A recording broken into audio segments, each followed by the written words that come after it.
மாண்புமிகு பேரவைத் தலைவர் அவர்களே, பெருமை வாய்ந்த இந்த அவையில ஆளுநர் உரையின் மீது நன்றி தெரிவிக்கின்ற தீர்மானத்தில் பேசுகின்ற வாய்ப்பை தந்த பேரவைத் தலைவருக்கு முதலினுடைய நன்றியை தெரிவிச்சுக்கிறேன். அதுமாதிரி நம்முடைய மாண்பு முதலமைச்சர் அவர்களுக்கு திராவிட முன்னேற்ற கழகத்துடைய சட்டமன்ற உறுப்பினர்கள் அனைவரின் சார்பாகவும் எங்களுடைய பிறந்தநாள் வாழ்த்துக்களையும் நான் தெரிவிச்சுக்கிறேன்.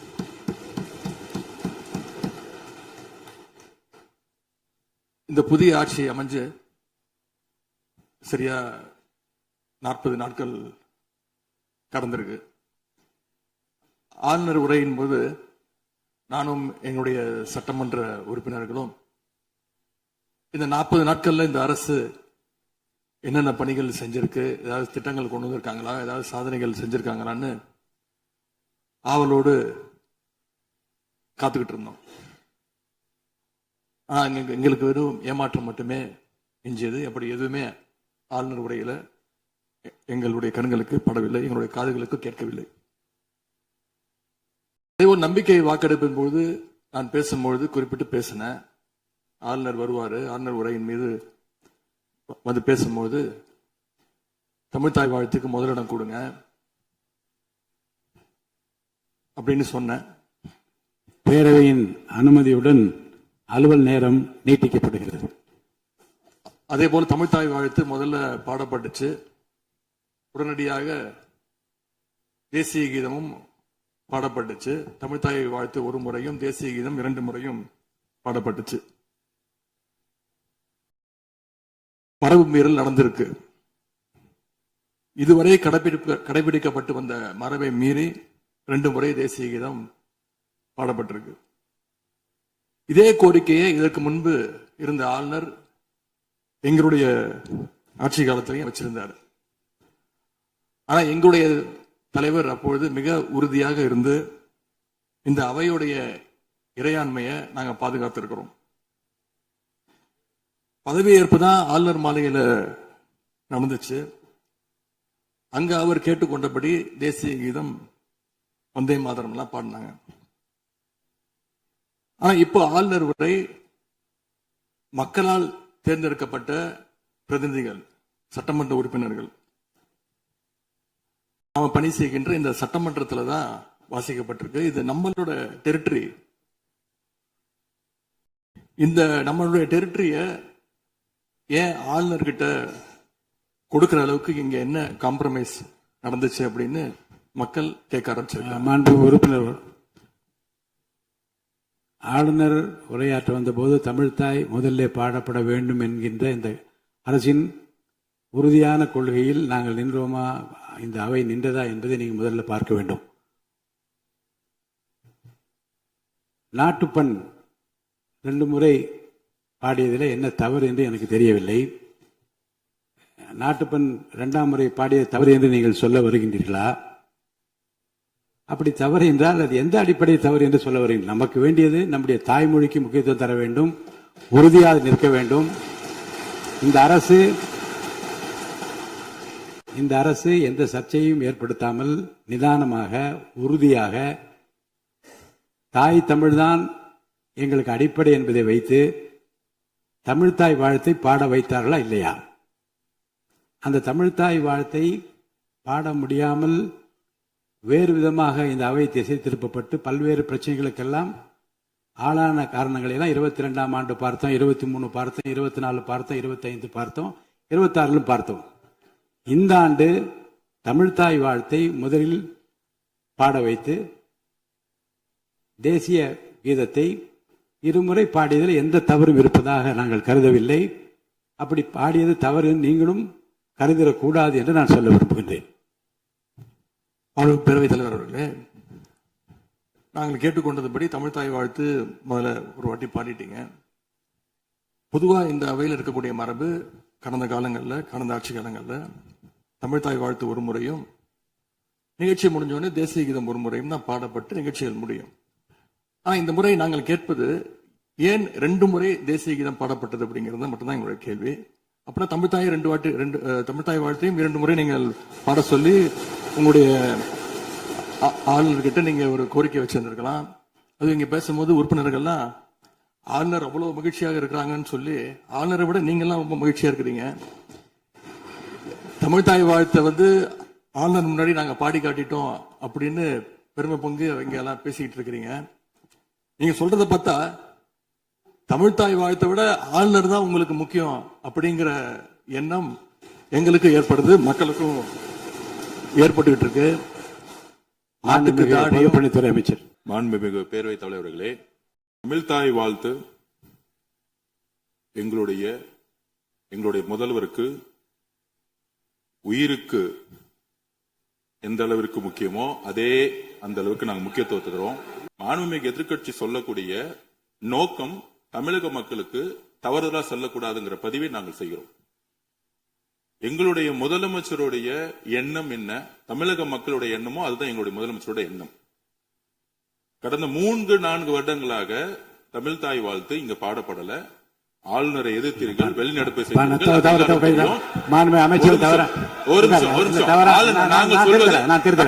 நாங்க பேசி முடிக்கிறேன். ஆளுநர் முன்பு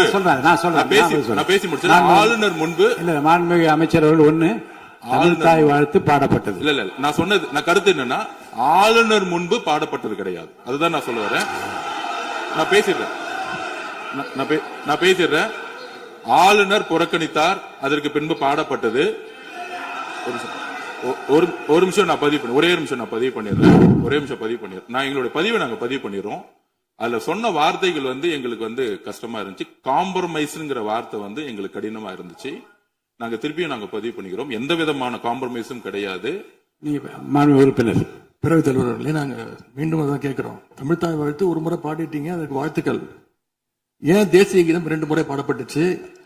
அப்ப ஆளுநர்கிட்ட நீங்க கோரிக்கை வச்சிருக்காங்கல்ல, நீங்க தேசிய கீதம் 2 முறை பாட பண்ணணும்னா நாங்க தமிழ்தாய் வாழ்த்து 2 முறை இல்ல 3 முறை நாங்க போடுவோம்னு சொல்லி அதை நீங்க செஞ்சு காட்டிருக்கணும். அதுதான் நான் கேட்கிறேன், உங்களுக்கு இப்ப ஆளுநர் முக்கியமா தமிழ்தாய் வாழ்த்து முக்கியமா அப்படிங்கறத நான் இந்த அரசுகிட்ட நான் கேட்க விரும்புறேன். ஆட்டுக்கு தாடியும் நாட்டுக்கு ஆளுநரும் தேவையில்லைன்னு சொன்னவர் பேரறிஞர் அண்ணா அவர்கள். அவரை உங்க கொள்கை தலைவர் லிஸ்ட்ல அட்டாச்சும் பண்ணிருக்கிறீங்க. ஆனா இன்னைக்கு ஆளுநரை தலையில வச்சு கொண்டாடிட்டு இருக்கீங்க. நான் கேட்க விரும்புவது, நீங்க எல்லாம் சேர்ந்து மாண்புமிகு எதிர்க்கட்சி தலைவர் அவர்களுக்கு ஒன்று சொல்றேன். ஆளுநருக்குரிய மரியாதை மட்டும்தான் தரப்பட்டது. யாரையும் தலையில வைத்து கொண்டாட வேண்டிய அவசியம் இந்த அரசுக்கு இல்லை. இந்த அவையை பொறுத்த வரைக்கும் ஆளுநர் இங்கே வருகை தருகிற போது உரிய முறையில் மரியாதையும், இந்த அவையினுடைய விருப்பத்திற்கேற்ப அவைத் தலைவரின் விருப்பத்திற்கு ஏற்பதான் நிகழ்வு நடைபெறும் என்பதையும் உறுதியாக நின்று தமிழ்தாய் வாழ்த்தை முதலில் பாட வைத்து, தமிழ்தாய் வாழ்த்துக்கு பிறகு தேசிய கீதம் ஒரு முறை அல்ல 2 முறை பாடப்பட்டது. அதில் எந்த விதமான தவறும் கிடையாது. அதில் உள்நோக்கு கற்பிப்பது தவறு என்று நான் கூறுகின்றேன். பேரவைத் தலைவர் அவர்களே,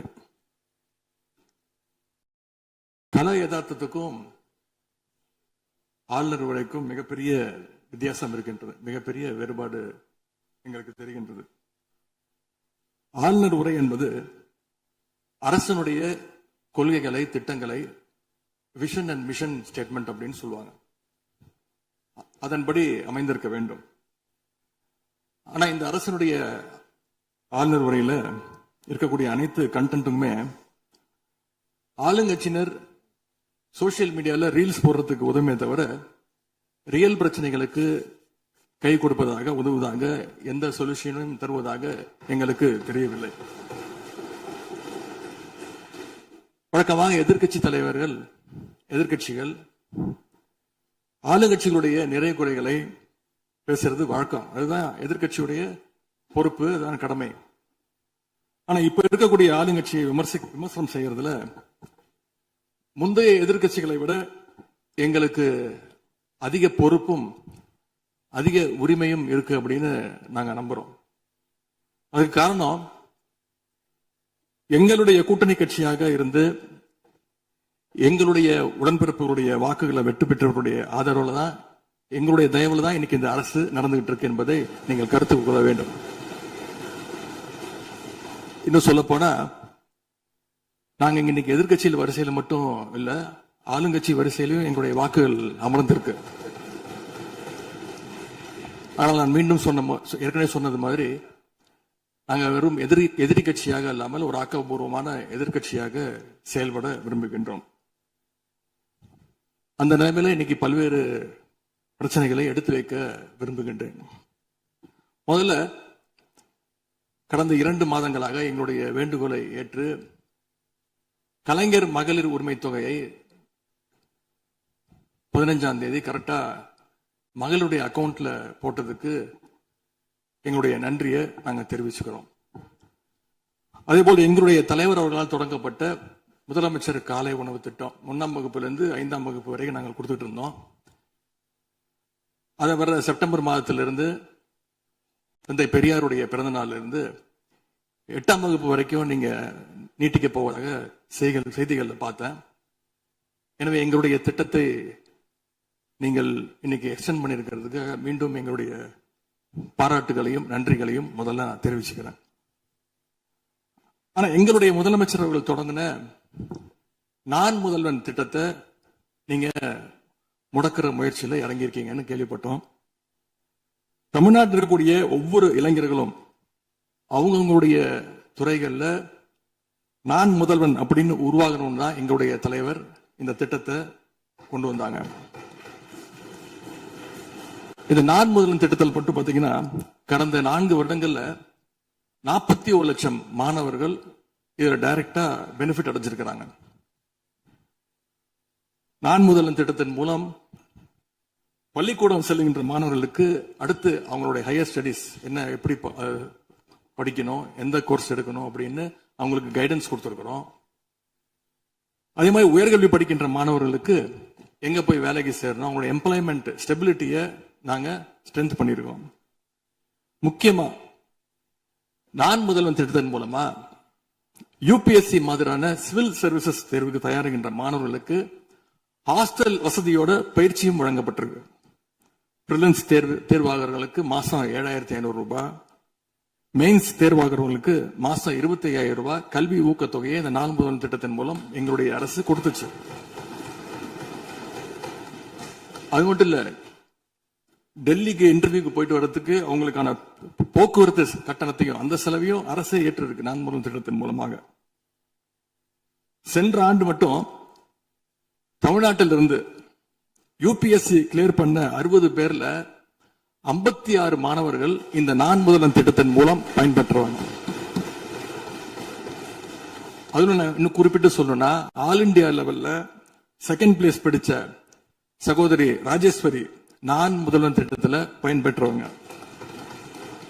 இப்படிப்பட்ட நான் முதல்வன் திட்டத்தை கைவிட வேண்டிய அவசியம் என்ன அப்படிங்கறது முதலமைச்சர் அவர்கள் தன்னுடைய பதிலுரையில கூற வேண்டும்னு நான் விருப்பப்படுறேன். அதே மாதிரி சமீபத்தில் டெல்லிக்கு போன முதலமைச்சர் அவர்கள் நிதி ஆயோக் கூட்டத்தில் பல்வேறு விஷயங்களை பத்தி பேசியிருக்கிறார். அதுவும் குறிப்பா நம்முடைய தமிழ்நாடு இன்னைக்கு இந்தியாவிலேயே பொருளாதாரத்தில் 2வது பெரிய மாநிலமாக வளர்ந்திருக்கு அப்படிங்க பெருமையா பேசியிருக்கிறார். அது மட்டும் இல்ல, தமிழ்நாட்டில் டாக்டர் கலைஞர் அவர்களால் தொடங்கப்பட்டு எங்களுடைய தலைவர் அவர்களால் வளர்க்கப்பட்ட, அதுவும் கடந்த ஆட்சியில் என்னுடைய கட்டுப்பாட்டில் இருந்த மகளிர் சுய உதவி குழுக்கள் மிகச்சிறப்பாக செயல்படுது அப்படின்னு முதலமைச்சர் அவர்கள் பேசியிருக்கிறாங்க. இந்தியாவிலேயே ஃபேக்டரி ஒர்க்கர்ஸ் இருக்கிற பெண்கள்ல 42%, 42% தமிழ்நாட்டை சேர்ந்தவங்க. அதனால தமிழ்நாட்டில் இருக்கக்கூடிய பெண்கள் முன்னேற்றம், சுகாதாரம் எல்லாமே சிறப்பா இருக்குன்னு நம்முடைய முதலமைச்சர்கள் டெல்லியில சொல்லியிருக்கிறாங்க.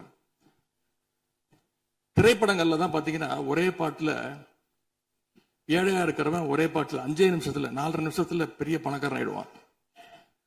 ஆனா அது மாதிரி நிஜத்துல 1 மாச ஆட்சியில தமிழ்நாடு மாதிரியான மிகப்பெரிய மாநிலத்தை அந்த அளவுக்கு எல்லாம் வளர்த்த முடியாது. இந்த சாதனைகள் எல்லாம் யார் ஆட்சி காலத்தில் நடந்துச்சுன்னு மக்களுக்கும் தெரியும், மக்களும் பார்த்துக்கிட்டு இருக்காங்க, முதலமைச்சருக்கும் தெரியும். அதே மாதிரி பேரவைத் தலைவர்களே, இந்த ஆட்சியில இன்னொரு பழக்கமும் புதுசா வந்திருக்கு.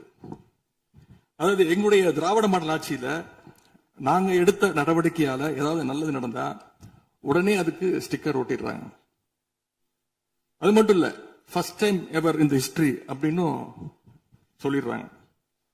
அப்படி சொன்ன சில ஃபேக் நியூஸ், தவறான தகவல்களை நான் குறிப்பிட விரும்புறேன்.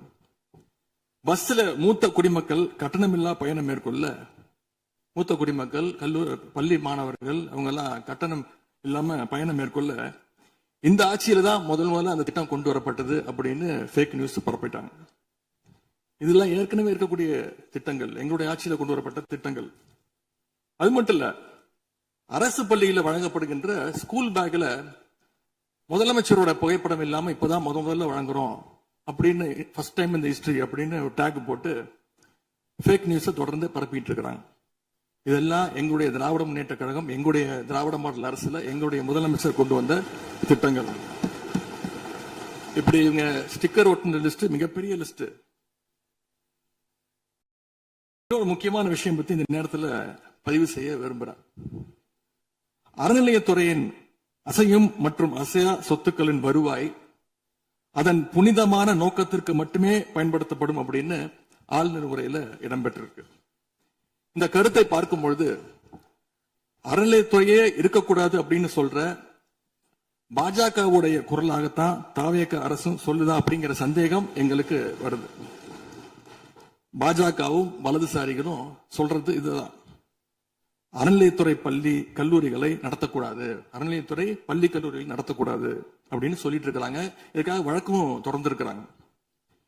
இந்த நிலைப்பாடு திருமண மண்டபங்கள், வணிக வளாகங்களோடு நிற்குமா, இல்ல கல்வி நிறுவனங்களுக்கும் இந்த கண்டிஷன்ஸ் அப்ளை செய்யப்படுமா? மாண்புமிகு அறநிலையத்துறை அமைச்சர்கள். மாண்புமிகு பேரவை தலைவர் அவர்களே, மாண்புமிகு தமிழ்நாடு முதல்வர் அவர்களே, அறநிலைத்துறையை பொறுத்த வரைக்கும் கோவில்களின் வருமானம் கோவில்களில் வரக்கூடிய பக்தர்களுக்காக செலவிடப்படும் என்பதை நம்முடைய ஆளுநர் உரையில் இடம்பெற்றதுதான் அதனுடைய சாராம்சம்.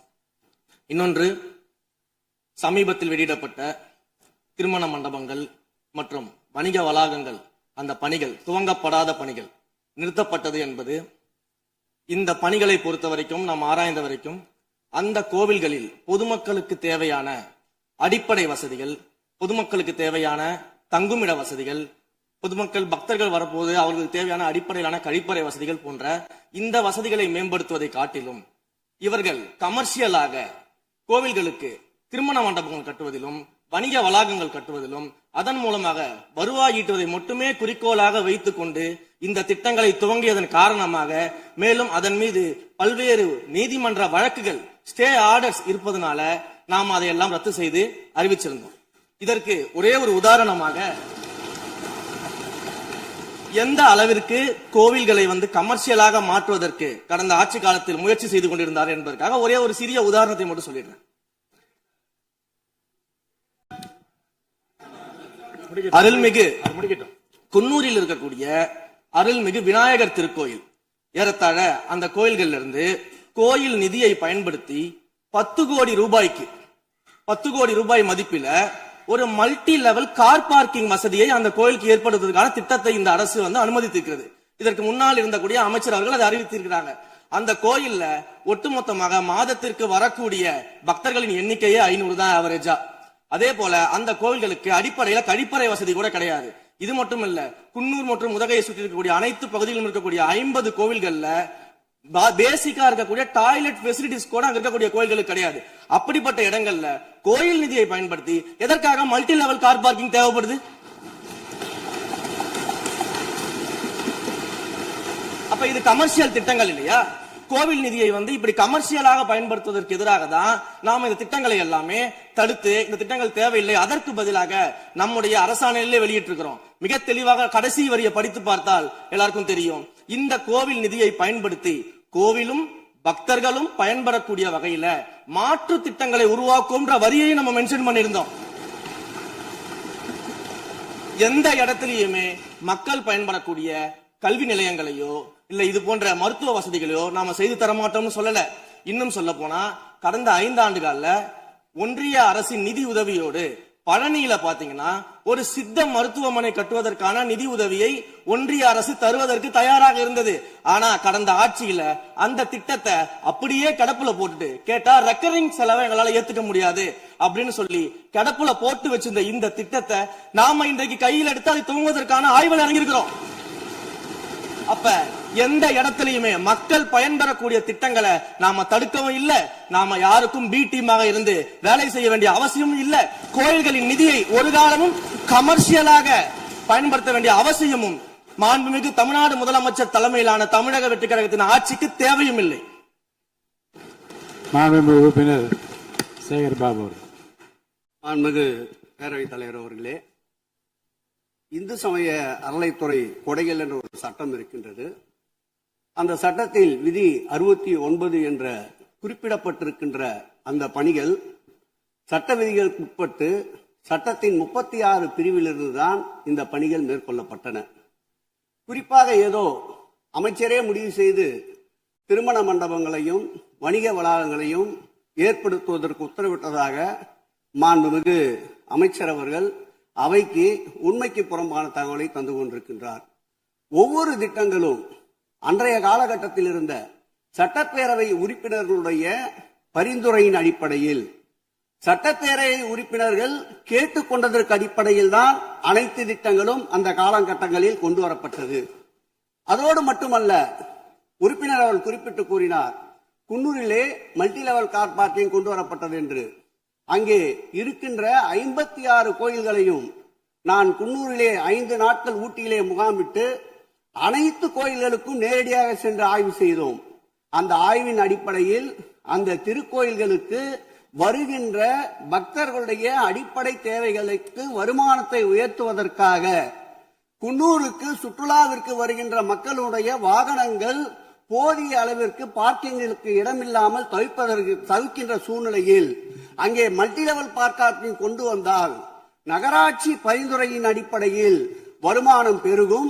அந்த வருமானம் திருக்கோயில்களுடைய மேம்படுத்துகின்ற பணிகளுக்கு உதவும் என்பதற்காகத்தான் அந்த பணிகளை மேற்கொண்டோம் என்பதை மாண்புமிகு அமைச்சர் அவர்களுக்கு இப்போது யார் அறிவுறுத்தி, ஒரு நிமிஷம், யார் அறிவுறுத்தி இந்த அரசாணையை வெளியிட்டிருக்கின்றாரோ அவர்தான் அப்பொழுது ஆணையாளராக இருந்தபோது இதே அறிவுறுத்தின் பெயரில் அரசாணையை வெளியிட்டிருக்கிறார் என்பதை பேரவைத் தலைவர் வாயிலாக அமைச்சருக்கு தெரிவித்துக் கொள்கிறேன். மேலும் அவர் கூறுவதற்கு எனக்கு பாயிண்ட் ஆஃப் ஆர்டர் பதில் கூறுவதற்கு அனுமதிக்க வேண்டும். மாண்புமிகு பேரவைத் தலைவர் அவர்களே, குன்னூரில் இருக்கக்கூடிய அந்த விநாயகர் கோயிலுக்கு சொந்தமான இடத்துல மல்டி லெவல் கார் பார்க்கிங் அமைப்பதற்கு ஏற்கனவே அங்க இருக்கக்கூடிய நகராட்சி நிர்வாகம் ப்ரப்போசல் வழங்கிய போது அந்த நகராட்சி நிர்வாகத்திடம் நம்முடைய நிலத்தை குத்தகைக்கு கொடுத்து அதன் மூலமாக இருக்கக்கூடிய வருவாயை வைத்துக் கொண்டு நாம் முடிந்த வரையில் நம்முடைய கோயில்களுக்கு தேவையான அடிப்படை வசதிகளை நாம் செய்து கொடுக்கலாம். ஆனால் கோயில் நிதியவே 10 கோடி எடுத்து அங்கு மல்டி லெவல் கார் பார்க்கிங் வந்து எந்த விதமான பொதுமக்களும் பக்தர்களும் கேட்கல. பக்தர்களும் பொதுமக்களும் கேட்பதெல்லாம் கோயிலுக்கு உள்ளே சென்று மனநிறைவோடு தரிசனம் செய்துவிட்டு வெளியே வரும்பொழுது அவர்களுக்கு தேவையான அடிப்படை வசதிகளை தான் பக்தர்கள் கேட்டுக் கொண்டிருக்கிறார்கள். அதை செய்தாலே போதுமானது. மாநில எதிர்கட்சி தலைவர் பேசுகிறீங்க. போதுங்க, நீங்க சொன்னீங்க விளக்கம் சொல்லி திருப்பி இதை நான் அனுமதிக்க முடியாது. மாண்பு எதிர்கட்சி தலைவர் பேசுங்க. வேண்டாம், போதும், நீங்க பதில் சொல்லிட்டீங்க. பாருங்க, மல்டி லெவல் கார் பார்க்கிங் தேவைன்னு அவர் இல்லைன்னு சொன்னாரு, ஏன் போட்டு நீங்க சொல்லிட்டீங்க. அதோட விவாதம் முடிந்தது. மாண்பு எதிர்கட்சி தலைவர் பேசுங்க. நீங்க திரும்ப எதுக்கு பாயிண்ட் பாடுற? இனிமே எதிர்கட்சி தலைவர் பேசி முடிக்கிற வரைக்கும் குறுக்கீடுகள் அவசியம் இருந்தால் அனுமதிப்பேன், அனுமதிக்க முடியாது. எதிர்கட்சி தலைவர் பேசலாம். ஒரு குற்றச்சாட்டு இல்ல, அவர் விளக்கம் தான் சொன்னார். என்ன குற்றச்சாட்டு சொன்னாரு? அவர் விளக்கம் சொல்லிட்டாரு. மாண்பு எதிர்கட்சி தலைவர் நீங்க பேசலாம். இனி மாண்பு எதிர்கட்சி தலைவர் பேசி முடிக்கிற வரைக்கும் எந்த குறுக்கீடுகளுக்கும் நான் அனுமதிக்க முடியாது. அவசியம் ஏற்பட்டால் விதிகள் உட்பட்டு அனுமதிக்க வேண்டிய உரிமை எனக்கு இருக்கிறது. இப்போது மாண்பு எதிர்கட்சி தலைவர் பேசலாம். சொல்லிட்டீங்க, நீங்க பதில் பாருங்க. அவர் சொன்ன உடனே நீங்க பதில் சொல்லிவிட்டீர்கள். குற்றச்சாட்டு அல்ல, விளக்கம் சொன்னார் அவரு. 10 கோடி ரூபாய்க்கு இந்த இடத்துல 10 கோடி ரூபாய்க்கு கோயில் படத்தை எடுத்து ஏன் பயன்படுத்தினீங்க, அது வேற எதுக்கு பக்தர்களுக்கு பயன்படு விளக்கம் சொன்னார். அவ்வளவுதான். குற்றச்சாட்டு எப்படி வராது? உங்க மேல குற்றச்சாட்டு வைக்கலையே, தவறா பயன்படுத்துறீங்க, அதுல தவறு நடந்து அவர் சொல்லலையே. அதை குற்றச்சாட்டாக எடுத்துக்கொள்ள முடியாது, விளக்கமாகத்தான் எடுத்துக்கொள்ள முடியும். மாண்புமிகு எதிர்க்கட்சி தலைவர் அவர்கள் பேசலாம்.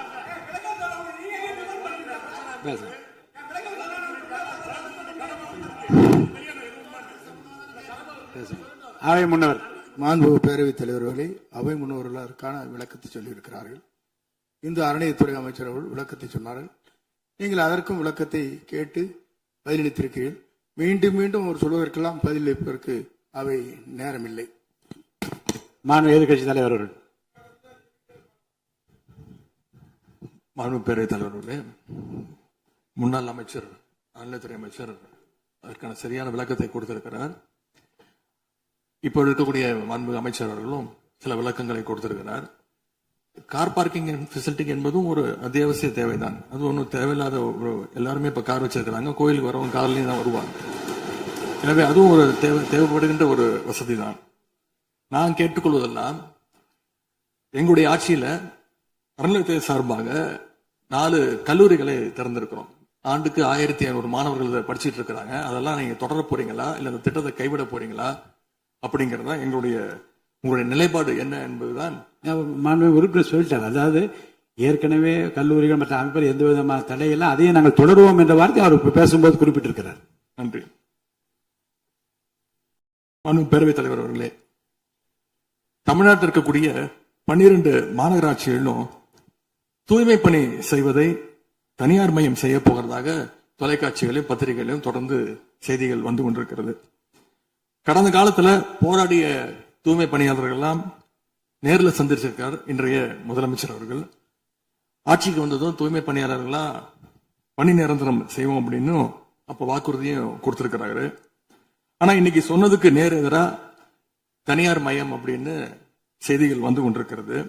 இதற்கும் முதலமைச்சர் அவர்கள் அவருடைய பதில் உரையில விளக்கத்தை தர வேண்டும் என்று கேட்டுக்கொள்கின்றேன்.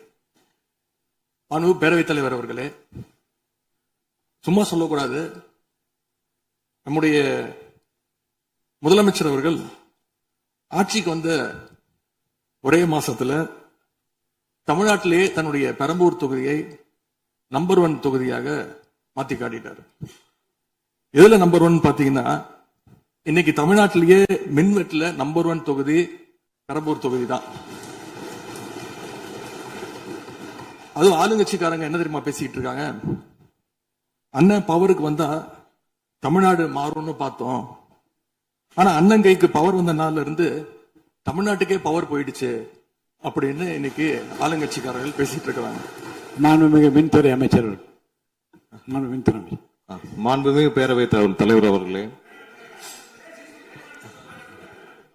மாண்புமிகு முதல்வர் அவர்களே, மாண்புமிகு எதிர்க்கட்சி தலைவர் சொல்றப்ப தமிழ்நாட்டுக்கு ஏதோ மின்வெட்டு இருக்குன்னு சொல்லியிருந்தாரு.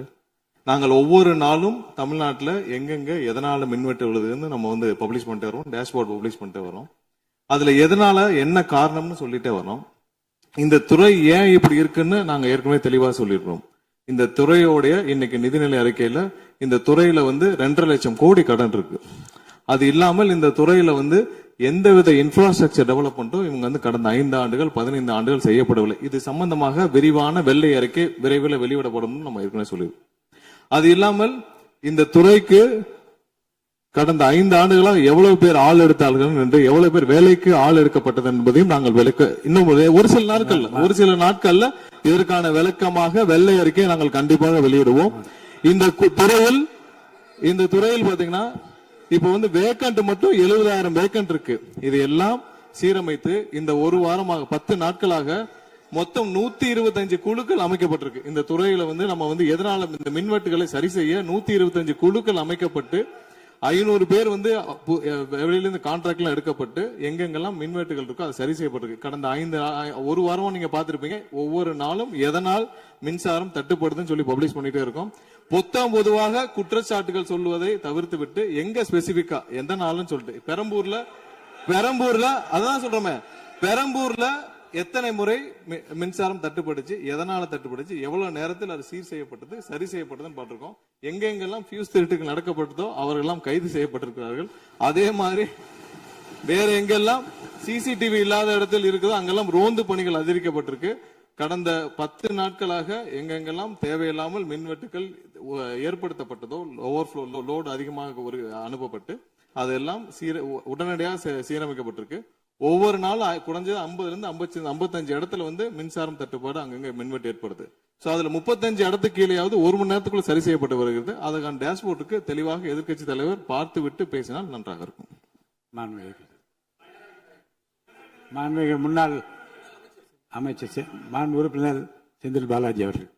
மாண்புமிகு பேரவைத் தலைவர்களே, எங்களுடைய எதிர்க்கட்சி தலைவர்கள் சொன்னார்கள் மின்வெட்டு சம்பந்தமாக. இப்போதைய அமைச்சர் அவர்கள் அது குறித்து கருத்துக்களை சொன்னார்கள். கடந்த 5 ஆண்டுகளில் சீரான மின் விநியோகத்திற்கு 393 துணை மின் நிலையங்கள் அறிவிக்கப்பட்டு அதற்கான பணிகள் பெரும்பான்மையாக முடிக்கப்பட்டு பயன்பாட்டிற்கு கொண்டு வரப்பட்டிருக்கின்றன. ஒவ்வொரு ஆண்டும் தேவைக்கேற்ப கூடுதல் மின் தேவை ஏற்படுகின்ற பொழுது அதற்கான ஏற்பாடுகள் செய்யப்பட்டு புதிய மின் உற்பத்தி திட்டங்கள் வரை அறிவிக்கப்பட்டு அது செயல்பாட்டுக்கு கொண்டு வரப்பட்டிருக்கின்றன.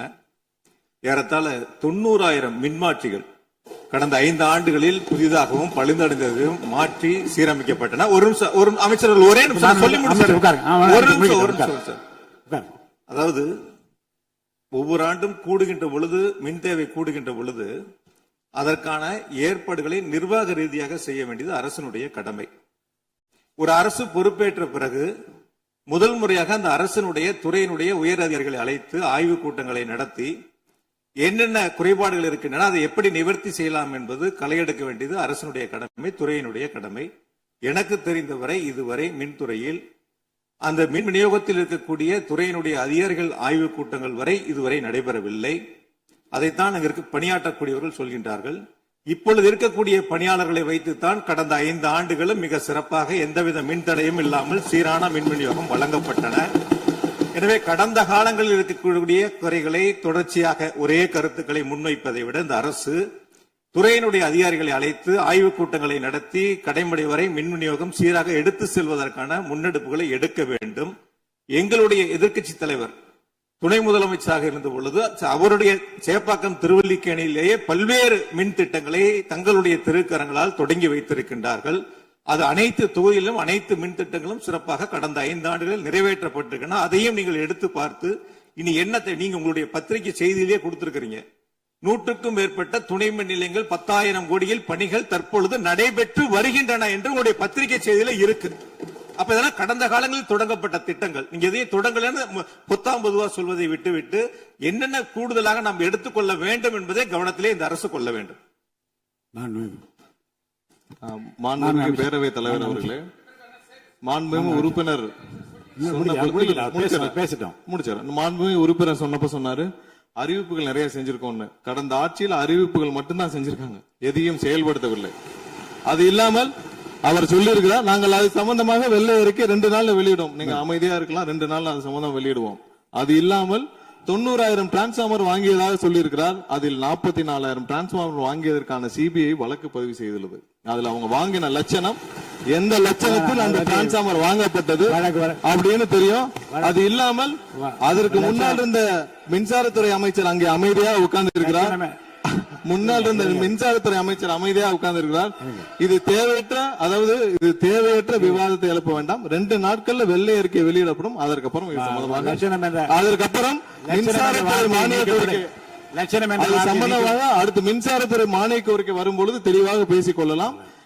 ஏற்கனவே நீங்கள் செஞ்ச எல்லாமே எவ்வளவு தூரம் டிரான்ஸ்பார்மர் வாங்குனீங்க எல்லாமே சிபிஐல 3 வருடம் கடுமையான போராட்டத்திற்கு அப்புறம் சிபிஐல வழக்கு இருக்கு.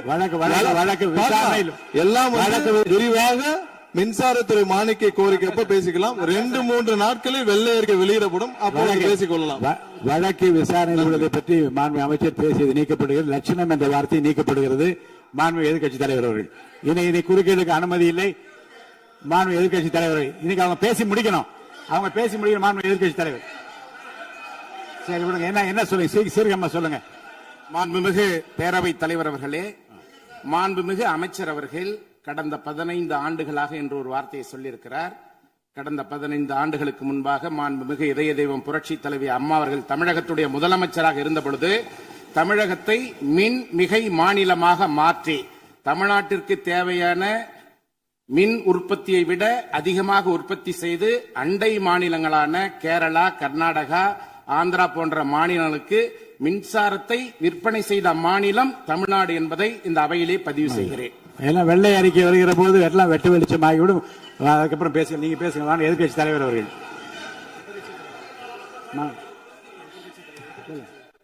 மாண்பு உறுப்பினர். மாண்பு பேரவைத் தலைவர்களே, மாண்புமிகு மின்துறை அமைச்சர் ஊடகங்களை நல்ல சிறப்பாக கையாளுறவர் கொஞ்ச நாள் அமைதியா இருக்காருன்னு பார்த்தா இன்னைக்கு இங்கேயும் அந்த முயற்சி எடுத்திருக்கிறாரு. எத்தனை கோடி கடன் இருக்கிறது இன்னைக்கு நேற்று இல்ல, இது சேவைத்துறை, போக்குவரத்துறை, மின்துறை, இதெல்லாம் சேவைத்துறை, லாப நட்டம் பார்க்கிற விஷயம் இல்லை. கடன் இருந்தாலும் பொதுமக்களுக்கு மின்சாரம் சென்று சேர்கிறதாங்கிறது முக்கியமான பிரச்சனை. கடந்த 5 ஆண்டுகள்ல இந்த பிரச்சனை இல்லாம இதே கடனோடு இதே ஊழியர் பற்றாக்குறையோடு தான் செயல்படுத்தினோம். ஊழியர் பற்றாக்குறையை எப்படி சரி செய்வதுங்கிற பிரச்சனை எங்களுடைய ஆட்சி அமைந்த பொழுது கொரோனா உச்சத்தில் இருந்தது, பொருளாதார நெருக்கடி இருந்தது. அதையெல்லாம் படிப்படியாக சீரமைத்து அப்பொழுதுதான் நம்முடைய முன்னாள் மின்துறை அமைச்சர் சகோதரர் செந்தில் பாலாஜி அவர்கள் சொன்னது போல 95,000க்கு மேற்பட்ட டிரான்ஸ்பார்மர்ஸ் அங்கங்க நிறுவி இருக்கோம். அது எல்லாமும் போட்டோ எடுத்து அவர் எல்லாத்தையுமே ரெக்கார்ட் பண்ணி வச்சிருக்காரு. வேணா உங்களுக்கு அதெல்லாம் கொடுக்குறோம். சட்டமன்றத்திலும் எல்லோருக்கும் வழங்கப்பட்டது. அதே போல பெரம்பூர் தொகுதிக்கு பக்கத்து தொகுதியான எங்களுடைய தலைவர் தளபதி அவருடைய தொகுதியான குளத்தூர் தொகுதியில 220 kV புதிய மின் நிலையம் துவக்கி வைக்கப்பட்டு அந்த பகுதி எல்லா பகுதிக்கும் சேர்த்துதான் சரி செய்வதற்கான வாய்ப்பு வழங்கப்பட்டிருக்கிறது. போய் நீங்க கொஞ்சம் ஆய்வு பண்ணுங்க. அடுத்தது ஃபியூஸ் கேரியர் திருடு போனதை சொன்னார். ஒரு சிறப்பான காட்சியை வெளியிட்டார்.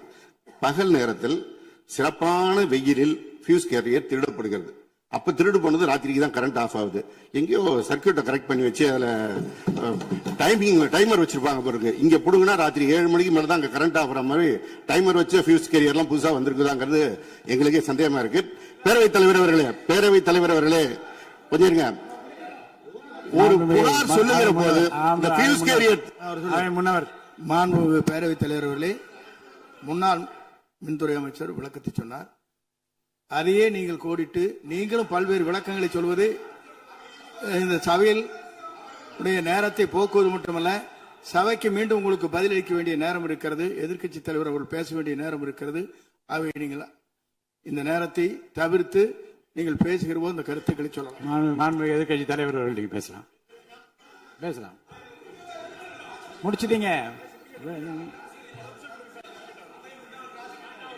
ஃபியூஸ் கேரியர் திருடு போறது மாத்திரம் இல்ல, தனிப்பட்ட நபர்களுடைய மோட்டார்ல இருக்கிற காப்பர் வயருக்காக திருடுவது என்பது காலங்காலமாக நடந்து வருவது. ஏதோ ஃபியூஸ் கேரியர் அதுல இருக்கிற காப்பருக்காக திருடினாங்கன்னு இப்போ ஒரு கண்டுபிடிப்பை வெளியிட்டு இருக்கிறீங்க. இது தனியாருக்கு நடப்பது, அரசுக்கும் நடப்பது. ஆனால் அந்த ஃபியூஸ் கேரியர் எந்த நேரத்தில் திருடப்பட்டது என்ற காட்சியை நீங்கள் தான் வெளிப்படுத்தினீர்கள். அதற்கும் இதற்கும் சம்பந்தம் இல்லை. எனவே வெளியில பேசுற மாதிரியே சபையில் பேச வேண்டாம் என்பதை தயவு செய்து கேட்டுக்கொள்கிறேன். நேரத்தை பத்தி அவை முன்னவர் சொன்னீங்க. நம்முடைய அவைத்தலைவர் 50 நிமிஷமா பேசிட்டு இருக்காரு. நாளில் ஒரு பகுதி நேரம் அண்ணன் தான் பேசிட்டு இருக்காரு. அப்படி திருப்பி பேசுங்க. எதிர்க்கட்சி தலைவர் அவர்களே, அவைத்தலைவரை பற்றி சொல்லவே கூடாது, சபையில் இடம்பெறக்கூடாது என்பதை தெரிவித்துக் கொள்கிறேன். எதிர்க்கட்சி தலைவர் அவர்கள். மாண்பு பேரவைத் தலைவர் அவர்களே, நான் கேட்டுக்கொள்வதெல்லாம் நீங்க இந்த மின்வெட்டு பிரச்சனையால தமிழ்நாட்டை இருட்டாக்கி முதலீடுகளை கோட்டை விட்டுறாதீங்கன்னு தான் உங்களை எல்லாம் கேட்டுக்கொள்கின்றேன். அது மாதிரி நம்முடைய மின்சாரத்துறை அமைச்சர் 2 நாட்கள் பொறுமையா இருங்க, 2 நாட்கள் பொறுமையா இருங்கன்னு சொல்லும் போது எனக்கு அடுத்த 2 நாட்களுக்கு தமிழ்நாட்டில் மின்சாரம் இருக்குமா இல்லையா, இல்ல நாங்க எல்லாம் பொறுமையா இருக்கணும்னு அதை சிம்பாலிக்கா சொல்றாரா அப்படிங்கிற சந்தேகம் எனக்கு இருக்கு. இன்னைக்கு எங்க பார்த்தாலும் அறிவிக்கப்படாத ஒரு மின்வெட்டாக இருக்கு. குடும்பங்கள்லாம் குழந்தைங்களை கூப்பிட்டு சாலை மறியலில் ஈடுபட்டு இருக்கிறாங்க. சில நாட்களுக்கு முன்பு எங்களுடைய திராவிட முன்னேற்ற கழகத்தின் சார்பாக ஒரு பொதுக்கூட்டம் அம்பத்தூர்ல ஒரு பொதுக்கூட்டம் ஏற்பாடு பண்ணியிருந்தோம். அங்க எங்களுடைய முன்னாள் அமைச்சர் இப்போ சட்டமன்ற உறுப்பினர் அண்ணன் தங்கம் தென்னரசு அவர்கள் சிறப்பு பேச்சாளராக போயிருந்தார். அவர் பேச ஆரம்பிச்சோடனே கரண்ட் கட் ஆயிடுச்சு. 30 நிமிஷம் வரைக்கும் காத்திருந்து நாங்க என்ன பண்ணிட்டோம், பொதுக்கூட்டத்தை அரசுக்கு எதிரான ஒரு ஆர்ப்பாட்டமா மாத்தி, கரண்டே வரல, ஆர்ப்பாட்டமா நடத்தி முடிச்சிட்டோம். அது மட்டும் இல்ல, இன்னைக்கு தமிழ்நாட்டில் பல்வேறு இடங்கள்ல, திருவண்ணாமலையில கிரிவல பாதையில மக்கள் போறப்போ தினசரி பவர் கட் பண்றாங்க. அவங்களுடைய பாதுகாப்பை இன்னைக்கு ஒரு மிகப்பெரிய ஒரு கேள்விக்குறியா ஆக்கி வச்சிருக்கு இந்த அரசு. செங்கல்பட்டு அருகே சூனாம்பேடுல கருப்பாயி அப்படிங்கிற 75 வயது மூதாட்டி, அவங்க உடம்பு சரியில்லை, வீட்டுல வெண்டிலேட்டர் சப்போர்ட்ல இருந்தப்போ பவர் கட் ஏற்பட்டு மூச்சு திணறி இறந்து போயிட்டாங்க. பவர் இல்லைன்னு தொகுதி எம்எல்ஏ போய் கேட்கலான்னு பார்த்தா எம்எல்ஏ யாருன்னு மக்களுக்கு தெரியல. நிறைய பேருக்கு இங்க இருக்கக்கூடிய எல்லாம் நான் தவறா சொல்ல, எல்லாமே புதுமுகங்கள். நமக்கே பாதி பேர் வெளில பார்க்கும்போது இவர் எம்எல்ஏவா இல்லையா அப்படின்னு தெரியல, உள்ள வந்தாதான் தெரியுது. முன்னெல்லாம் புயல் மழை நேரத்துல ஸ்கூலுக்கு லீவ் விடுவாங்க. ஆனா இந்த ஆட்சி அமைஞ்ச பிறகுதான் முதல் முறையா கரண்ட் இல்லைன்னு ஸ்கூல்ஸ்க்கு லீவ் விட ஆரம்பிச்சிருக்காங்க. சென்னை, பெரம்பூர் மற்றும் வியாசர்பாடியில கடந்த ஜூன் 9ஆம் தேதி அன்னைக்கு 4 தனியார் பள்ளிகளுக்கு கரண்ட் இல்லைன்னு லீவ் விட்டாங்க. முன்னாடி மழை வர்றப்பெல்லாம் ஸ்கூல் பசங்க டிவி ஆன் பண்ணி இன்னைக்கு ஸ்கூல் இருக்கா இல்லையான்னு தெரிஞ்சுப்பாங்க. ஆனா இப்பெல்லாம் டிவி ஆன் பண்ண முடியலன்னு தெரிஞ்சுக்கிறாங்க, சரி இன்னைக்கு கரண்ட் இல்லை, இன்னைக்கு ஸ்கூல் லீவ் தான் அப்படின்னு. ஒரு மிகப்பெரிய ஒரு அட்வான்ஸ் டெக்னாலஜி இந்த அரசு உருவாக்கி இருக்கு. எதிர்கட்சியான எங்க பொதுக்கூட்டத்துல தான் பவர் கட் ஆகுதோன்னு நான் கூட நினைச்சிட்டு இருந்தோம், வருத்தப்பட்டோம். ஆனா அமைச்சரவையில இடம்பெற்றிருக்கக்கூடிய விடுதலை சிறுத்தைகள் கட்சியுடைய தலைவரான அண்ணன் திரு தொல் திருமாவளவன் அவர்களும் பவர் கட்ல பாதிக்கப்பட்டிருக்கிறார். விடுதலை சிறுத்தைகள் கட்சியுடைய தலைமையகத்துக்கு முன்னாள் ஒன்றிய அமைச்சர் முன்னாள் அமைச்சர் அண்ணன் ப சிதம்பரம் அவர்கள் போயிருக்காரு. ஒரு உள்ள போனோடனே கரண்ட் கட் ஆயிடுச்சு. கிட்டத்தட்ட 1 மணி நேரம் 2 பேரும் இருட்டிலே உட்காந்து பேசியிருக்கிறாங்க. கரண்ட் வருமா வராதான்னு ஏசி ஓடல, வேர்த்து கொட்டி 2 பேரும் பேசிட்டு இருந்திருக்காங்கன்னு அண்ணன் திருமா அவர்களே பதிவு போட்டிருக்கிறார். இந்த ஆட்சியில தமிழ்நாட்டுடைய தலைநகரத்துக்கு இதுதான் நிலைமை. பவர்ல ஷேரிங் கொடுத்த ஆளுங்கட்சியால அவங்க அமைச்சரவையில் இருக்கக்கூடிய கட்சியுடைய அலுவலகத்துக்கு பவர் கொடுக்க முடியாம இன்னைக்கு தடுமாறிட்டு இருக்கிறாங்க. ஏன் இன்னும் சொல்ல போனா 2 நாளைக்கு முன்னாடி ஆளுங்கட்சியோட ஹெட் ஆபீஸ்லயே கரண்ட் கட் ஆயிடுச்சு. அப்போ அங்க வந்தவங்க எல்லாம் ஆளுங்கட்சியா இருந்தும் பனையூர்லயே பவர் இல்லையேன்னு புலம்பிட்டு போனதாக தகவல் வந்திருக்கு. ஆக மொத்தம் இன்னைக்கு தமிழ்நாடு லிட்டரலா ஒரு இருட்டுல மூழ்கி கிடக்குது. மின்வெட்டால இன்னைக்கு பல நிறுவனங்கள் முடங்கி போயிருக்கு. குறிப்பா எம்எஸ்எம்இன்னு சொல்லப்படுற குறு சிறு நிறுவனங்கள் எல்லாம் என்ன பண்றதுன்னு தெரியாம புலம்பிட்டு இருக்கிறாங்க. ஏற்கனவே மேட்டூர்ல ஜூன் 12ஆம் தேதி நீங்க தண்ணி திறந்து விட்டுருக்கணும், திறந்து விடல. மின்வெட்டால மோட்டார் பம்ப் செட் மூலமும் விவசாயம் பண்ண முடியலன்னு விவசாயிகள் இன்னைக்கு போராடிட்டு இருக்கிறாங்க. மின்வெட்டுக்கு ஒவ்வொரு நாளும் ஒவ்வொரு விளக்கத்தை இந்த அரசு சார்பாக கொடுத்துட்டு இருக்கிறீங்க. லோடு அதிகமா இருக்குன்னு சொன்னாங்க. இன்னும் ஒரு படி மேல போய் இன்னைக்கு ஃபியூஸ் கேரியர் எடுத்துட்டு போயிடுறாங்கன்னு சொல்லிட்டு இருக்கிறாங்க. இப்படி சொன்னதும் இந்த ஆட்சிக்கு வெளியில இருந்து ஆதரவு கொடுக்கக்கூடிய மார்க்சிஸ்ட் கம்யூனிஸ்ட் கட்சியை சேர்ந்த எழுத்தாளர் திரு ஆதவன் தீட்சணே அவர்கள் ஒரு பதிவு போட்டிருக்கிறார். என்ன தெரியுமா எழுதியிருக்கிறாரு? கேரியரின் உச்சத்தில் ஆரம்பித்து டிஃபன் கேரியர்ல போய் நின்று இன்னைக்கு ஃபியூஸ் கேரியர்ல முடிந்திருக்கக்கூடிய ஆட்சி அப்படின்னு திரு ஆதவன் தீட்சண்டே எழுத்தாளர் மார்க்சிஸ்ட் கம்யூனிஸ்ட் கட்சி அவர் சேர்ந்தவர் பதிவு போட்டிருக்கிறார். பவர் கட்டுக்கு இவங்க சொல்ற காரணங்கள் எதையுமே மக்கள் ஏத்துக்கலன்னு தெரிஞ்சதும் இவங்களோட வழக்கமான ஒரு ஆயுதத்தை கையில் எடுத்துட்டாங்க. என்ன தெரியுமா அது ஆயுதம்? எல்லாத்துக்கும் திமுக தான் காரணம் அப்படின்னு சொல்றது. இப்ப பவர் கட்டுக்கும் திமுக தான் காரணம்னு சொல்ல ஆரம்பிச்சுட்டாங்க. இப்படி பழி போடுறதுல காட்டுற வேகத்தை பவரை மீண்டும் கொண்டு வரதுல காட்டினா கொஞ்சம் சிறப்பா இருக்கும். எங்க ஆட்சியில ஏற்படாத மின்வெட்டு இந்த ஆட்சியில தொடர்ந்து இவ்வளவு அதிகமாக ஏற்பட என்ன காரணம்? அரசுடைய நிர்வாக திறமையின்மையா, இல்ல உண்மையிலேயே ஏதாவது டெக்னிக்கல் இஷ்யூஸ் இருக்கா? அப்படி ஏதாவது இருந்தா அதை தீர்க்க இந்த அரசுக்கு இன்னும் எத்தனை நாள் தேவைப்படும்? இந்த நிலைமை தொடராம இருக்க என்ன நடவடிக்கை எடுக்க போறீங்கன்னு முதலமைச்சர் அவர்கள் தன்னுடைய பதிலுரையில சொல்லணும். ஒரே ஒரு ஆறுதல், ஒரே ஒரு மகிழ்ச்சியான செய்தி என்னன்னா, ஆளுநர் உரையின் பொழுது சட்டமன்றத்துல பவர் கட் ஆகல. அதுக்கு இந்த அரசை பாராட்டலாம்னு நான் நினைச்சேன். அப்படி நினைக்கும் போது பாத்தீங்கன்னா சட்டசபை நிகழ்ச்சியை லைவ்ல கட் பண்ணிட்டாங்க. இன்னைக்கு லைவ்ல வந்துட்டு இருக்கா அப்படின்னு எனக்கு தெரியல, கொடுத்திருக்கிறதா சொன்னாங்க.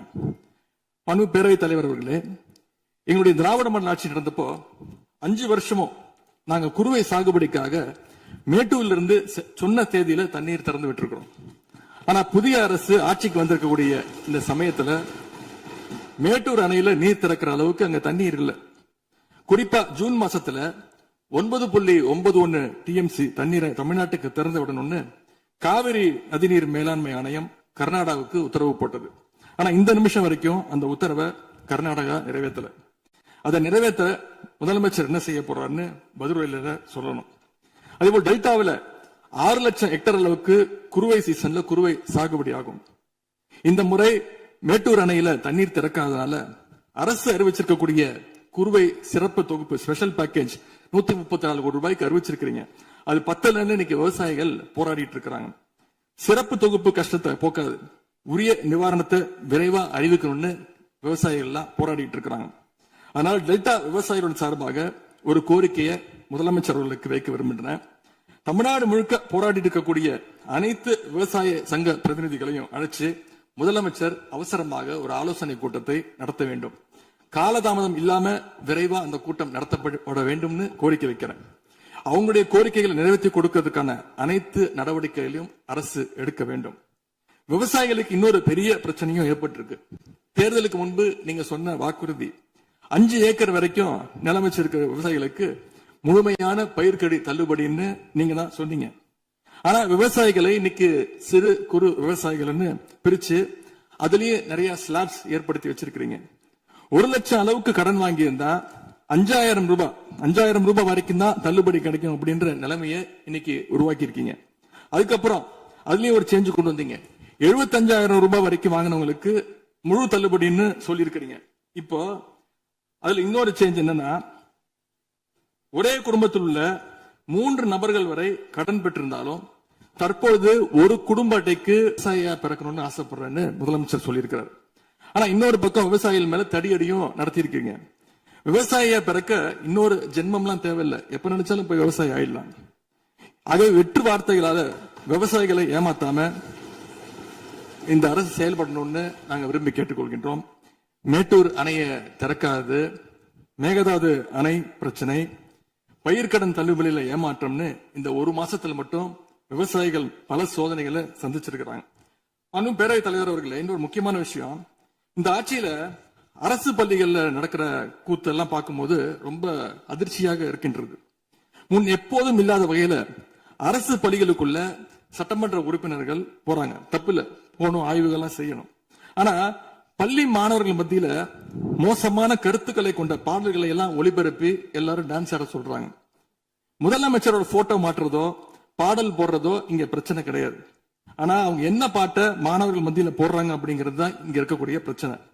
மாணவர்களுக்கு தன்னம்பிக்கையும் ஊக்கமும் அளிக்கிற மாதிரியான கருத்தான பாடல்களை போட்டா பரவாயில்ல. ஆனா சினிமா படங்கள்ல வர குத்து பாடல்கள், தவறான அர்த்தம் கொண்ட பாடல்கள் எல்லாம் குழந்தைகள் மத்தியில ஒளிபரப்பி அதை ஏற்கவே முடியாது. எனவே முதலமைச்சர் தலையிட்டு உடனே இதை நிறுத்தணும்னு கேட்டுக்கொள்கின்றேன். அடுத்து மிக முக்கியமான ஒரு பிரச்சனையை இந்த அரசின் கவனத்துக்கு கொண்டு வர விரும்புகிறேன். இன்னைக்கு தமிழ்நாட்டுடைய சட்டம் ஒழுங்கு நிலைமை எப்படி இருக்குன்னு செய்திகளை பார்த்தா அவ்வளவு கொடூரமாக இருக்கிறது. 1 மாசத்துல 200க்கும் மேற்பட்ட பாலியல் குற்றங்கள் நடந்திருக்கு. அதுல 100க்கும் அதிகமான குற்றங்கள் சிறுமிகள் மீதான பாலியல் வன்கொடுமைகள். ஜனநாயக நடைமுறைக்கு எதிராக குழந்தைகளை பயன்படுத்தி பெரியவங்க கிட்ட வாக்கு கேட்டார் என்று இருக்கக்கூடிய முதலமைச்சர். ஆனா அவர் ஆட்சியில குழந்தைகளுக்கும் பாதுகாப்பு இல்ல, பெரியவங்களுக்கும் பாதுகாப்பு இல்லைங்கிற நிலைமை இன்னைக்கு நடந்துட்டு இருக்கு. இந்த புதிய அரசு ஆட்சிக்கு வந்த ஒரு சில நாட்கள்லயே கோயம்புத்தூர்ல 10 வயது பெண் குழந்தைய பாலியல் வன்கொடுமை செஞ்சு கொலை பண்ணியிருக்கிறாங்க. முக்கியமா தமிழ்நாட்டையே உலுக்கிய ஒரு கேஸ், கும்மிடிப்பூண்டியில ஒரு 3 வயது குழந்தை பாலியல் வன்கொடுமை செய்யப்பட்டு புதர்ல வீசப்பட்டு அதன் பின்பு அந்த குழந்தை இறந்தும் போயிடுச்சு. இந்த சம்பவத்துக்கு நீதி கேட்டு அங்க இருக்கக்கூடிய மக்கள்லாம் போராட்டத்துல இறங்கிட்டாங்க. கோயம்புத்தூர்லயும் சரி, கும்மிடிப்பூண்டியிலும் சரி, 2 சம்பவத்திலுமே மரணமடைஞ்ச குழந்தைகளுடைய உடலை பெற்றோர்கிட்ட முறையா கொடுக்காம வேற இடத்துல காவல்துறை மூலமாகவே அடக்கம் பண்ணிருக்கிறாங்க. இதையெல்லாம் பாக்குறப்போ நாம இன்னைக்கு தமிழ்நாட்டில் தான் இருக்கிறோமா, இல்ல உத்தரப்பிரதேசம், மத்திய பிரதேசம் மாதிரி வடநாட்டில் இருக்கோமான்னு எங்களுக்கு சந்தேகம் வருது. சிங்கப்பெண் படைன்னு ஒரு திட்டத்தை முதலமைச்சர் அவர்கள் தொடங்கினார். அந்த திட்டம் வந்த அடுத்த நாளே காவல்துறை சேர்ந்த ஒரு பொண்ணுக்கு 3 பேர் பாலியல் தொல்லை கொடுத்திருக்கிறாங்க. சென்னை மற்றும் சுற்றுப்புறங்கள்ல மட்டும் கடந்த ஜூன் 12ஆம் தேதி 24 மணி நேரத்துல 12 பாலியல் வன்கொடுமை கேசஸ் ரிப்போர்ட் ஆயிருக்கு. சிங்கப்பெண் படை குற்றவாளிகளை சேஸ் பண்ணுவாங்கன்னு பார்த்தா அவங்களும் கூட ரீல்ஸ் போட்டு போஸ்ட் பண்ணிட்டு இருக்காங்க. மன்னன் எவ்வழி மக்கள் அவ்வழின்னு சொல்லுவாங்க. அந்த சிங்கப்பெண் படை ஃபாலோ பண்ணதோன்னு மக்களுக்கு சந்தேகம் வந்துருச்சு. இந்த 1 மாசத்துல நடந்த குற்ற சம்பவங்களை எல்லாம் எடுத்து பார்த்தா பெரும்பாலான குற்றவாளிகள் ஆளுங்கட்சியை சேர்ந்தவங்களாவே இருக்கிறாங்க. இவங்க ஆட்சிக்கு வந்து தொகுதி வாரியா போய் நலத்திட்ட உதவிகள்லாம் செய்வாங்கன்னு பார்த்தா அவங்க கட்சிக்காரங்க தொகுதி வாரியா போய் பாலியல் வன்கொடுமையில ஈடுபட்டு இருக்கிறாங்க. ஆளுங்கட்சியுடைய ஆலந்தூர் பகுதி செயலாளர் தயவு செய்து மொத்த பொதுவாக மொத்தம் பொதுவா நீங்க பேசுவது நான் ஏற்றுக்கொள்ள முடியாது. இல்ல அது சும்மா ஆதார் பாருங்க, ஆதார் இருக்கணும், அது proof ஆகணும். இருங்க மொத்த பொதுவா எல்லாரும் சொன்னா என்ன உட்காருங்க பாருங்க, அங்க வந்து பாருங்க, இருங்க உட்காருங்க. இல்ல அங்க இல்லைங்க, அங்க ஒன்று இருங்க, அங்கென்றும் இங்கொன்றுமாக சில நிகழ்வுகள் நடந்திருந்து அதில் ஆளுங்கட்சி இருந்திருந்தால் கூட மாண்பு முதலமைச்சர் நடவடிக்கை எடுத்துட்டு செய்தியில் வந்து கொண்டுதான் இருக்கு. நான் பத்திரிகையில் பார்க்கிறேன். அதனால் வந்து குறிப்பிட்டு இந்த இடத்தில் இந்த கட்சிக்காரர் என்று நீங்கள் பெயர் குறிப்பிட்டு பேசினால் அதை ஏற்றுக்கொள்வதை எனக்கு ஆட்சேபனை இல்லை. பொதுவாக பேசுவதை தவிர்க்க வேண்டுகிறேன். அவை குறிப்பிட்டு அது மட்டும் நீக்கப்படுகிறது. ஆளுங்கட்சியுடைய ஆலந்தூர் பகுதி செயலாளர் பேர் குறிப்பிட்டு சொல்றேன். கணவரால் கைவிடப்பட்ட ஒரு பெண்ணுக்கு ஆலந்தூர் பகுதி செயலாளர் கணவரால் கைவிடப்பட்ட ஒரு பெண்ணுக்கு பண உதவி செய்யறேன்னு சொல்லி அவங்க பாலியல் ரீதியா துன்புறுத்த முயற்சி பண்ணியிருக்கிறார். சேலத்துல இன்னொரு பொள்ளாச்சி சம்பவம் மாதிரி ஆளுங்கட்சி ஆதரவாளரான மணிகண்டன் என்னும் நபர் 50க்கும் அதிகமான பெண்களை பாலியல் வன்கொடுமைக்கு ஆளாக்கியிருக்கிறார். திருவாரூர்ல ஆளுங்கட்சியுடைய திருத்துறைப்பூண்டி ஒன்றிய செயலாளர் கல்லூரி மாணவியை ஈவ்டீசிங் பண்ணி இப்ப கம்பி எண்ணிட்டு இருக்கிறார். இது எல்லாத்துக்கும் மேல ஒரு கொடுமை, தூத்துக்குடியில ஆளுங்கட்சியை சேர்ந்த ஒரு அப்பாவி பெண்ணை 2 ஆளுங்கட்சி ஆட்கள் கார்ல அழைச்சிட்டு போய் மயக்க மருந்து கொடுத்து கூட்டு பாலியல் வன்கொடுமை கேங் ரேப் பண்ணிருக்காங்க. இந்த சம்பவத்தை பத்தி பேசின பாதிக்கப்பட்ட பெண் திருவைகுண்டம் சட்டமன்ற உறுப்பினர் திரு சரவணன் சொல்லிதான் அழைத்து செல்லப்பட்டதாக டிவியில பேட்டி கொடுத்திருக்கிறாங்க. எல்லா மேலிடத்துக்கு தெரியும் அப்படின்னு பாதிக்கப்பட்ட பெண் பேட்டி கொடுத்திருக்கிறாங்க. யார் அந்த மேலிடம் அப்படின்னு இன்னைக்கு மக்கள் கேட்க ஆரம்பிச்சிருக்கிறாங்க. தனக்கு நேர்ந்த கொடுமையை ஆளுங்கட்சியினுடைய அமைச்சர்கள் 2ஆம் கட்ட 3ஆம் கட்ட தலைவர்கள் கிட்ட சொன்னதாகவும் பாதிக்கப்பட்ட பெண் இன்னைக்கு சொல்லியிருக்கிறாங்க. ஆனா நடந்தது என்ன? யார் தப்பு பண்ணாலும் நடவடிக்கை எடுக்க தயங்க மாட்டேன்னு சொன்னார் நம்முடைய முதலமைச்சர். ஆனா இந்த சம்பவத்துல குற்றம் சாட்டப்பட்டுள்ள சட்டமன்ற உறுப்பினர் மேல என்ன நடவடிக்கை எடுத்தாங்கன்னு தெரியல. அதுக்கு மாறா பாதிக்கப்பட்ட பெண்ணை கட்சியிலிருந்து நீக்கி இருக்கீங்க. இதுக்கு பேர் தான் மாற்றமா? இதுக்கு பேர் தான் தூய சக்தியா அப்படின்னு மக்கள் கேட்கிறாங்க. முதலமைச்சர் அவர்களே, மண்பு பேரவைத் தலைவர் அவர்களே, நம்முடைய முதலமைச்சர் அவர்கள் 6 மாசம் டைம் எடுத்துட்டு வந்து சட்டம் ஒழுங்கை நிலைநாட்டுற வரைக்கும் நாங்க காத்துக்கிட்டு இருக்க முடியாது, நாடும் தாங்காது. இத பத்தி கேள்வி எழுப்பினா கூட காவல்துறைக்கு பொறுப்பு வைக்கக்கூடிய முதலமைச்சர் எதுவும் பேச மாட்டேங்கிறார். To remain silent in the face of evil is itself evil அப்படின்னு ஒரு பழமொழி உண்டு. அது யாருக்கு பொருந்ததோ இல்லையோ இந்த அரசுக்கு சரியாக பொருந்தது. ஆகவே முதல் வேலையா சட்டம் ஒழுங்கை காப்பாற்றுறதுக்கு முக்கியத்துவம் கொடுத்து இந்த அரசு நடவடிக்கை எடுக்கணும்னு கேட்டுக்கொள்கிறேன்.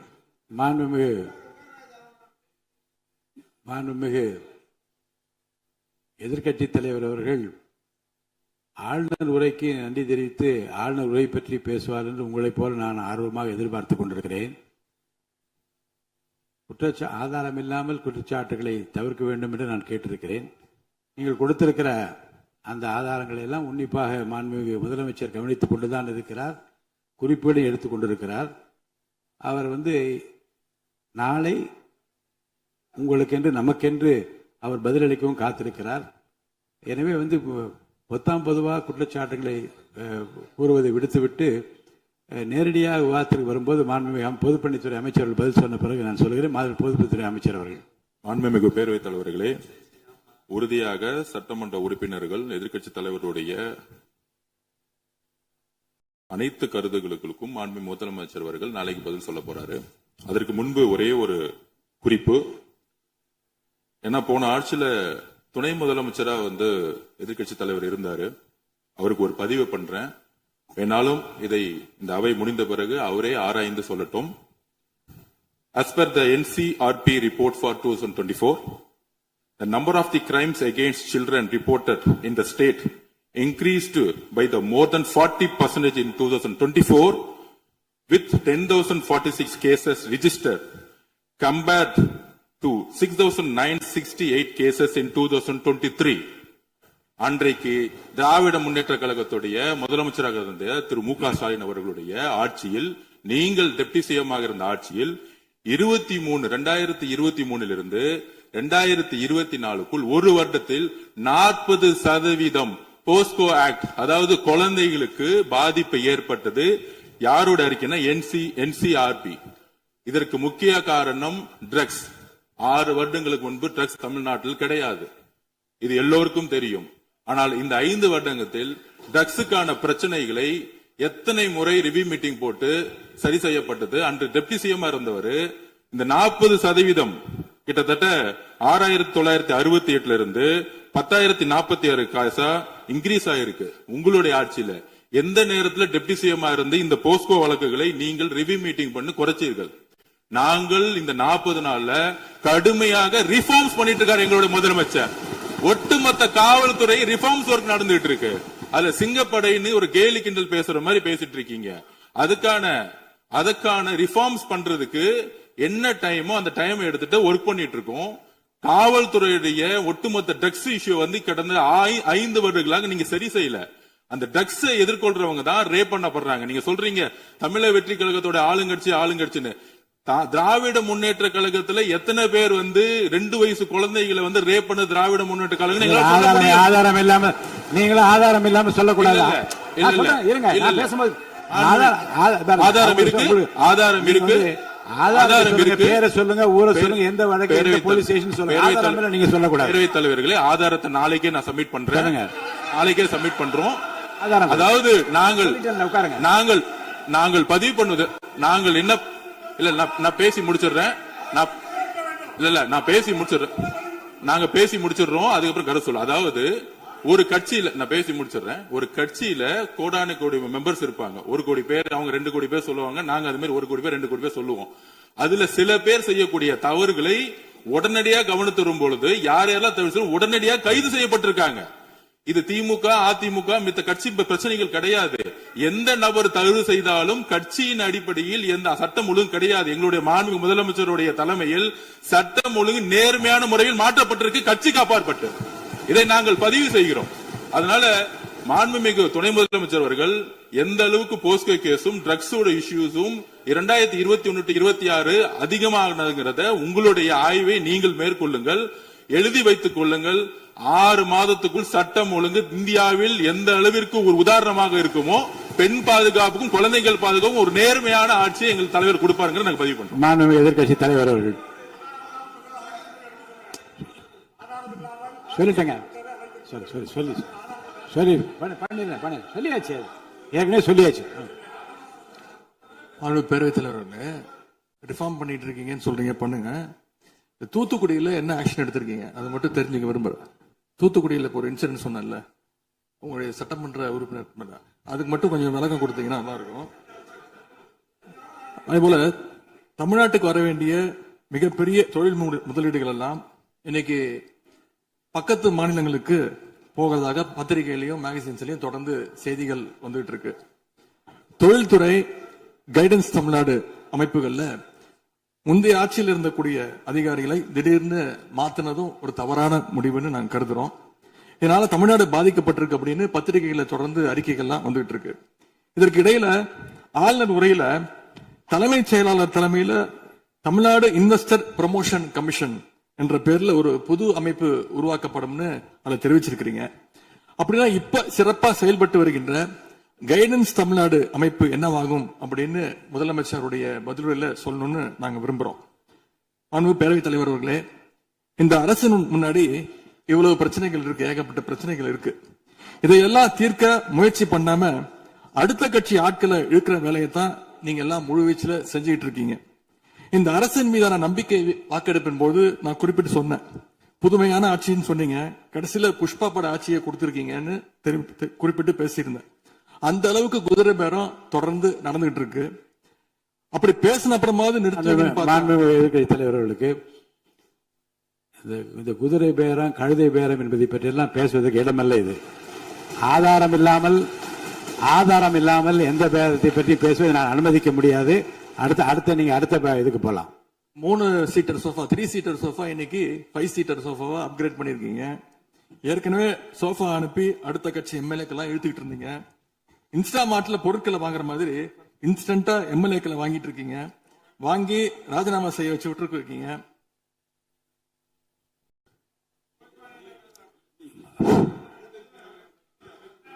இல்ல நான் என்ன சொல்றேன், எந்த பேரத்தையும் பத்தி இங்க பேச அனுமதி கிடையாதுன்னு தான் நான் சொல்றேன்.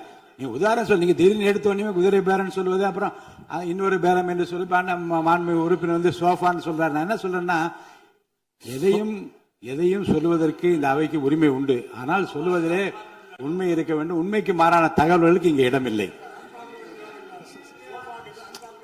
ஏன்னா அர்த்தம் இருக்குல்ல. இப்ப நீங்க ஏதோ ஒரு அர்த்தம் உள்நோக்கத்தோடு சொல்லப்படுற, நீங்க சோஃபா, இந்த சோஃபா என்று சொல்வதற்கு நீங்க ஒரு உள்ளர்த்தத்தோடு ஒரு வார்த்தையை சொல்லுகின்றீர்கள், நகைத்தும் கொள்ளுகிறீர்கள். அப்ப மக்கள் அதை பற்றி என்ன நினைப்பார்கள்? சற்று விளக்கமாக ஆதாரம் இல்லாமல் சொல்லப்படுகிற எந்த வார்த்தைக்கும் எந்த குறிப்புக்கும் இங்க இடமில்லை. மாண்புமிகு எதிர்க்கட்சி தலைவர், நீங்க தொடர்ந்து பேசலாம். ஊழல் சக்தின்னு சொல்லிட்டு அதே எம்எல்ஏக்களுக்கு இன்னைக்கு ஒரு மச்சத்தை மட்டும் வச்சுட்டு இன்னைக்கு தூய சக்தியா நீங்க மாத்திட்டீங்க. அதனால எங்களுடைய தலைவர் சமீபத்துல சொன்னாரு, தீர்ந்து போன சக்திகள்கிட்ட திருடுற அளவுக்கு காஞ்சி போன சக்தியா இன்னைக்கு இந்த ஆட்சியாளர்கள் இருக்கிறாங்க. ஆகவே இந்த குற்றச்சாட்டுகளுக்கு முதலமைச்சர் அவர்கள் தன்னுடைய பதில் உரையில அவர் விளக்கம் அளிப்பார்னு நாங்க நம்புறோம். முக்கியமா இந்த ஆள் பிடிக்கிற வேலையை நிப்பாட்டிட்டு இனியாவது ஆட்சி நிர்வாகத்துல நீங்க கான்சென்ட்ரேட் பண்ணுங்கன்னு உங்களை எல்லாம் கேட்டுக்கிறேன். பேரவைத் தலைவர் அவர்களே, உங்களுடைய தேர்தல் முக்கியமான வாக்குறுதிகள், படிச்சு வேலை இல்லாத இளைஞர்கள் அவங்களுக்கு எல்லாம் 4,500 ரூபாய் மாசம் 4,500 ரூபாய் தருவேன்னு சொல்லியிருக்கிறீங்க.